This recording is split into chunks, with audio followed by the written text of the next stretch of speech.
ओम नमः शिवाय। ओम नमः शिवाय।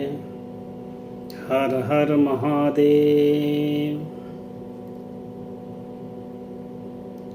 कल 10 मार्च कोई उत्तर प्रदेश का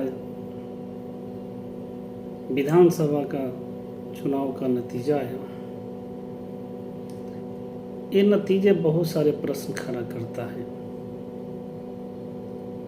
अगर विशेषकर इस पे ध्यान दिया जाए तो पहला देखने को जरूर मिलता है कि कुछ पार्टी जाति धर्म विशेषकर पे ध्यान दिया, जैसे अखिलेश यादव ने, जो कि सपा का प्रमुख है, यादव और मुस्लिम वोट पे बहुत ध्यान दिए। वो अब इसको बेस मानते थे और वो बोलते भी थे कि हमारे साथ मुस्लिम और यादव समुदाय खुलेआम वोट है, उनका पूर्ण बहुमत हमारे साथ है। लेकिन उनको ये चीज़ नहीं दिखा पहले कि अगर हम एक समुदाय को, एक जाति को विशेषकर दर्जा दे रहे हैं, भाव दे रहे हैं, मोल दे रहे हैं, तो उनके आसपास रहने वाले अदर जाति, कास्ट, अदर धर्म के लोग हमसे विमुख हो जाएंगे। ये चीज पे उनको ध्यान नहीं आया। ये चीज सोचनी चाहिए कि एक गांव, घर, एक समुदाय में, एक पंचायत में, एक क्षेत्र में, हमारे यूपी, बिहार और अदर राज्य में हर एक तरह की जाति, हर एक जाति के लोग, हर एक धर्म के लोग निवास करते हैं। अगर एक नेता होकर के एक राज्य को संचालन करने वाले इंसान किसी जाति बहुमूल्य, जाति विशेषकर, धर्म विशेषकर की चर्चा में लग जाएं और एक ही धर्म या जाति के लोगों को विशेषकर मूल्य दे, उनकी ज़्यादा प्रशंसा करें, तो ये सत्य है कि अदर जात, अदर कास्ट, अदर धर्म के लोग उस व्यक्ति की, जो कि प्रमुख है, उसकी बातों सुन करके विमुख जरूर हो जाएंगे, क्षीण जरूर हो जाएंगे, अपना स्वभाव में, अपना सोच में परिवर्तन जरूर लाएंगे। उनको ये देखने को मिलेगा कि यदि मैं इस इंसान को वोट देता हूं तो हमारे वोट की कोई महत्व नहीं रह जाएगी, क्योंकि उसके नज़र में कुछ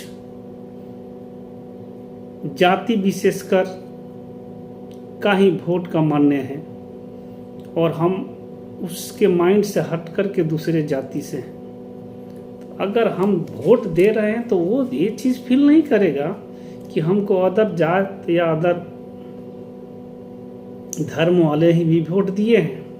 उसको तो लगेगा कि हमारा जो, और जिस पे हमारा विश्वास था, वही हमको वोट दिए हैं तो हम जीतेंगे। ये भावना, ये प्रवृत्ति सोच करके, समझ करके अदर कास्ट वाले, जात वाले उससे विमुख होते हैं, अलग जाते हैं और वो ही चीज़ चुनते हैं जो इसके लिए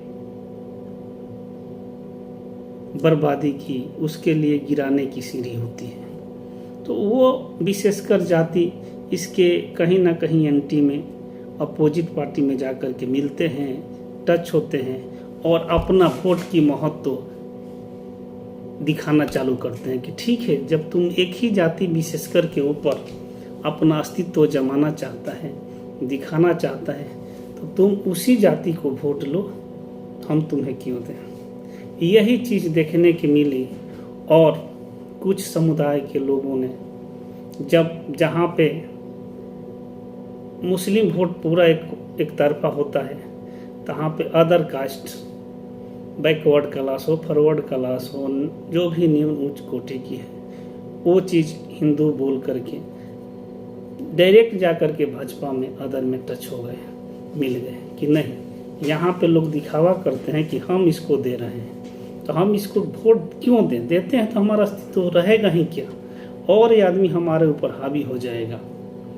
ऐसे करके कुछ नेताओं की आपसी बातों की तालमेल खराब होने से भी दूसरे पार्टी का वोट अच्छा बढ़ जाता है। जो कोई नेता अगर शीर्ष पे है, अपने पार्टी का मेन है, अगर वही अपने पार्टी के स्तर पे रहते हुए भी जात पात और धर्म की अगर अपने जुबान से बात करता है, उसके हानि ही उठाना पड़ेगा। उसके पार्टी के लिए कभी न कभी बुरा दिन का ही सामना कर लेना पड़ेगा। एक तरफा कभी नहीं हो सकता है। यहाँ पे यूपी में देखा गया कि भारतीय जनता पार्टी के शीर्ष नेताएं अधिकांशतः यही शो करने के लिए अपने आप को समाज के अंदर लाए, समाज में लाए कि हमारा उद्देश्य ही है सबका विकास, सबका कल्याण। हमें किसी जाति से विशेषकर से कोई बात नहीं है, हिंदू हो या मुस्लिम, हम जो भी करेंगे सबके लिए करेंगे। बैकवर्ड हो या फॉरवर्ड, ओबीसी हो, एसटी हो, जो भी है, या जनरल है, जो भी हम जो भी करेंगे सबको एक नज़र से करेंगे। और उसने अपने बातों में, अपने भाषण में कोई ऐसा आपत्तिजनक शब्द का यूज नहीं किया जिससे कि किसी को जाति या धर्म पे आहत पहुँचे, चोट लगे। तो लोगों की ये बातें एक लगता है कि चलें, कुछ भी है, वो पार्टी को तो एक विशेषता तो है कि किसी धर्म जाति का मंच से तो नहीं बुरा का ख्याल सोच रहा है, बर्बादी का ख्याल सोच रहा है। ये सब देखते हुए लोगों की एक तरफा जाती है। और आज जो भी यूपी में हुआ, आप सबके सामने हुआ, जैसी जिसकी सोच की भावनाएं समाज में प्रकट हो जाएगी, उसी पे लोग कार्य करना चालू हो जाएंगे।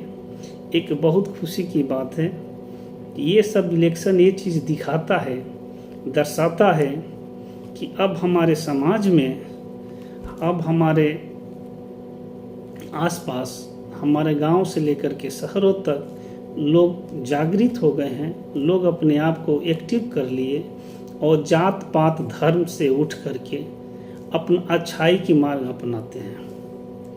बीजेपी का जीत इस तभी संभव हुआ कि इसमें हर एक जाति धर्म के लोग अपना अपना सहयोग किए हैं, अपना अपना वोट दिए हैं, तभी ये चीज़ संभव है। अगर कोई कहे कि किसी भी जाति विशेषकर से ये पार्टी जीत गया, ये पार्टी हार गया, तो ऐसा नहीं है। हर एक जाति या धर्म में हर एक किस्म के इंसान हैं जो कि अच्छा भी सोचने वाले हैं और बुरा भी सोचने वाले हैं। तो ये सत्य है कि जब आप बड़े ओहदे के हो जाएं तो ये कोई ज़रूरी नहीं है। जब आप समाज के लिए हो जाएं, आप किसी बड़े ख्वाब में हो या आप चाहते हैं कि मुझे कोई गद्दी मिले, तो उस गद्दी को मान प्रतिष्ठा का भी ख्याल करनी चाहिए। आपको अपने जुबान से कुछ बोलने के लिए सोचना चाहिए। एक और विशेषकर मैंने देखा कि आज भारतवर्ष की सबसे विशाल पार्टी कांग्रेस है, हाथ छाप, अपनी पंजा छाप, अपनी प्रचंड विशालता के लिए वो भारतवर्ष में ही क्या विश्व में प्रसिद्ध था कि भारतवर्ष में सबसे प्रमुख पार्टी और पुराना पार्टी है। आज देखने को मिल रहा है कि दिन प्रतिदिन हमारे भारतवर्ष से उसका पत्ता साफ होते जा रहा है, उसकी कोई अस्तित्व नहीं है। और आने वाले दिन में ऐसा होगा कि उसका पूर्ण पत्ता साफ हो जाएगा।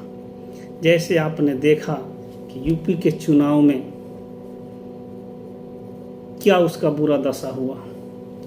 हमारे देश की जनसंख्या में शायद यूपी दूसरे नंबर में आता है, और यहाँ पे इतनी बड़ी जनसंख्या के बीच में इतनी बड़ी पार्टी 403 सीटों में केवल 2 सीट ही हासिल कर पाई। ये उसके लिए एक बहुत अपमानजनक और निंदनीय शब्द हो सकता है, ये समय हो सकता है। ये तो ऐसा हो गया कि सूर्य के सामने एक दीपक जलाने की, सूर्य के सामने एक दीपक दिखाने की क्रियाकलाप हो गई। तो ये चीज़ दिखावा है कि अब हर एक इंसान के अंदर से कांग्रेस का बहुचस प्रेम मोहब्बत दिन पर दिन गिरते जा रहा है और ये मटिया विलीन हो जाएगा। इसका श्रेय, इसका कारण भी एक चीज होता है। इंदिरा गांधी जब सत्ता में थी तो अपने ऐशो आराम के चलते, अपनी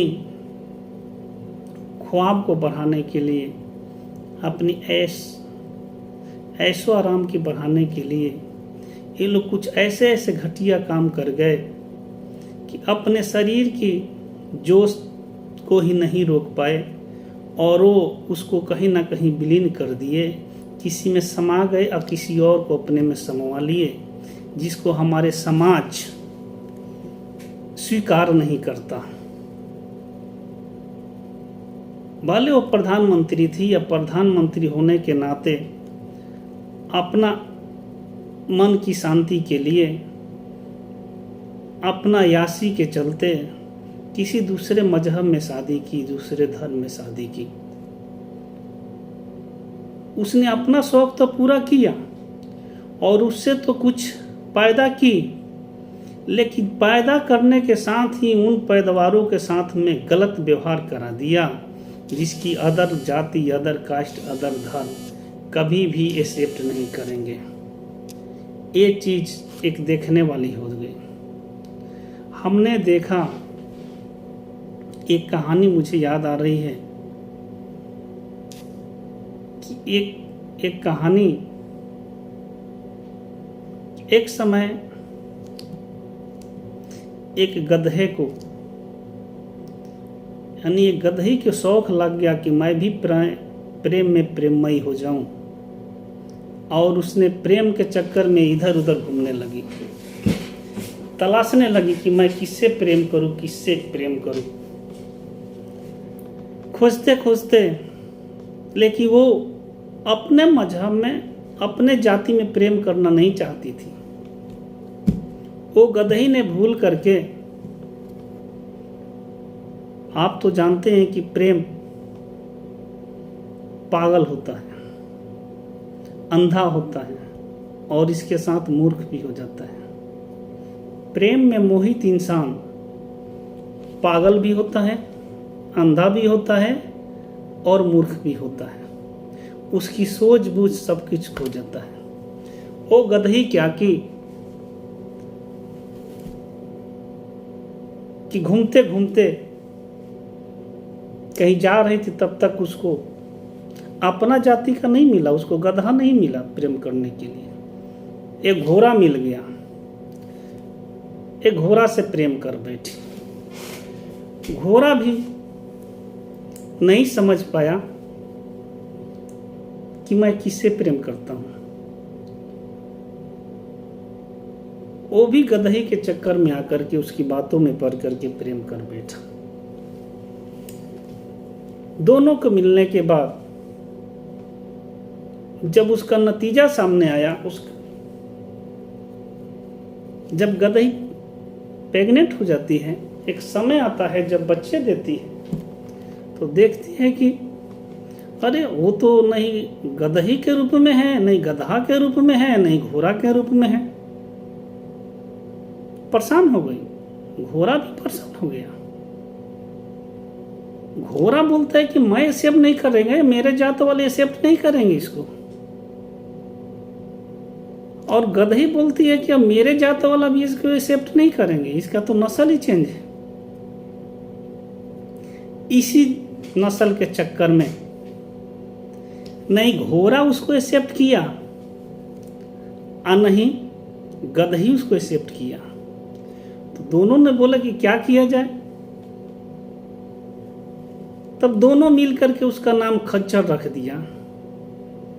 दोनों बोलते हैं कि नहीं तुम्हारा समाज इसको एक्सेप्ट करेगा और नहीं मेरा समाज इसको एक्सेप्ट करेगा, तो इसको एक थर्ड नाम दे दिया जाए।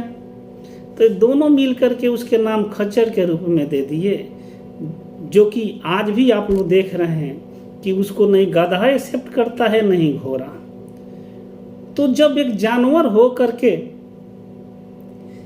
दोगले पैदाइश को एक्सेप्ट नहीं कर सकता है, अपने मन की शांति के करने के लिए जो गलत वो कर बैठा और उसके परिणाम जो प्रोडक्ट हुआ फल मिला उसको ही वो एक्सेप्ट नहीं कर रहे हैं। जो पहला खुशी था आया जो पैदावार लिया है उस पर वो खुशी जाहिर नहीं कर सकता है और दुखी हो गया।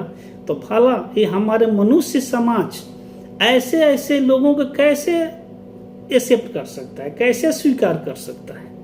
तो यही भ्रम, यही कार्य इंदिरा गांधी कर बैठी, जिसका आज परिणाम उसके वंशज भुगत रहे हैं, जूझ रहे हैं और पूरा उम्र तक और कुछ वंशावली उनका जूझेगा। कभी भी ये समाज एक्सेप्ट नहीं करेगा और नहीं वो खुद एक्सेप्ट कर सकते हैं कि मैं क्या हूं। उनका पैदावार, उनका पैदाइश भी समाज में अपने आप को शो नहीं कर सकता कि मैं हूं तो क्या हूं।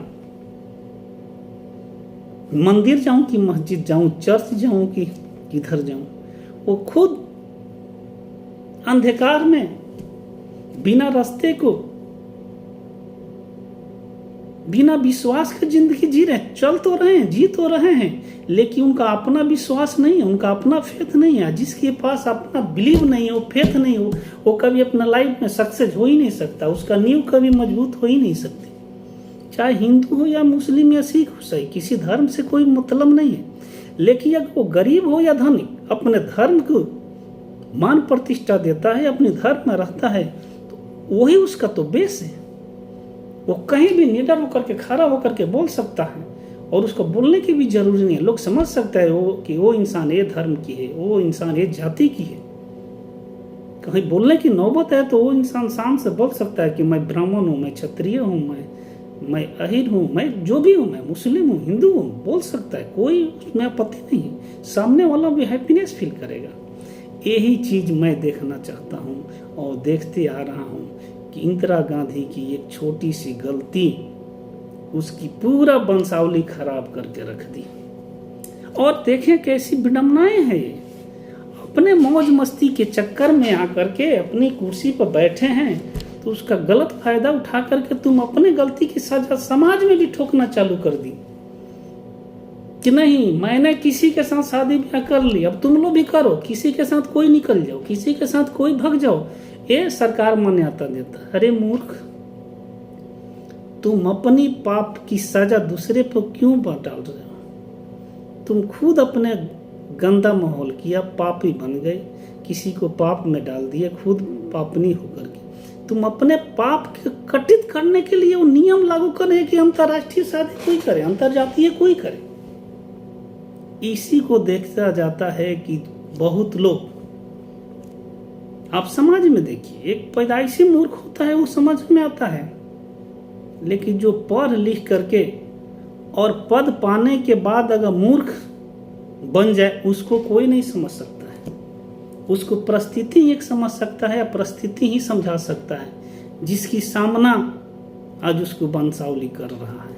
आए करेगा, बहुत हो सकता है कि इसकी वंशावली पतन हो जाएगी, फिर कोई नाम से आएगा, तभी ये सब सक्षम होगा, नहीं तो कभी आप सक्षम होने की चांस ही नहीं है।